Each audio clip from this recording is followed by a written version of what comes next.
Massage செய்து கொண்டிருந்த போது சோதனையில் துண்டு மட்டும் அணிந்திருந்த உள்ளூர் ரேப் கலைஞர் ஒருவரை சுவாங்கியா நகராண்மை கழக அமலாக்க அதிகாரி பதிவு செய்ததாக கூறப்படும் குற்றச்சாட்டு தொடர்பில் ஸ்லாங்கூர் ஆட்சிக்குழு உறுப்பினர் எங் சியோலிம் மன்னிப்பு கோரியுள்ளார்.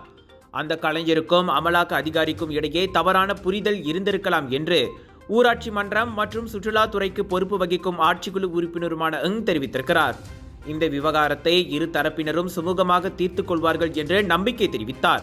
இந்த சம்பவத்திற்கு தாம் மன்னிப்பு கேட்டுக்கொள்வதாகவும் இன்று வரை அமலாக்க அதிகாரிகள் சட்டவிரோதமான இடங்களில் மேற்கொள்ளும் சோதனையின் போது எவ்வாறு கையாள வேண்டும் என்பதற்கான சீரான நிர்ணயிக்கப்பட்ட நடைமுறை எதுவும் எங்களிடம் இல்லை என அவர் கூறினார்.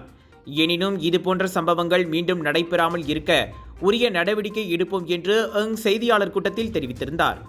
எதிர்காலத்தில் இவ்வாறான நடவடிக்கையின் போது உடையில் கேமராக்கள் பயன்படுத்த வேண்டும் என்ற ஆலோசனையை பரிசீலிப்பதாகவும், ஆனால் முதலில் அனைத்து ஊராட்சி மன்றங்களுடனும் இந்த விவகாரம் குறித்து விவாதிக்கப்படும் என்றும் அவர் தெரிவித்தார். SS14 மசாஜ் நடவடிக்கையை மேற்கொண்டிருந்த போது உடைகள் அணிந்திராத நிலையில் சுபாங்கியா மாநகர் மன்றத்தின் அமலாக்க அதிகாரி ஒருவர் தம்மை ரகசியமாக பதிவு செய்ததாக ரேப் இசை கலைஞரான ஷரீஃபா ஜமீரா அல் இட்ரஸ் ஜாயித் ஜஃபிலின் வியாழக்கிழமை அன்று கூறியிருந்தார்.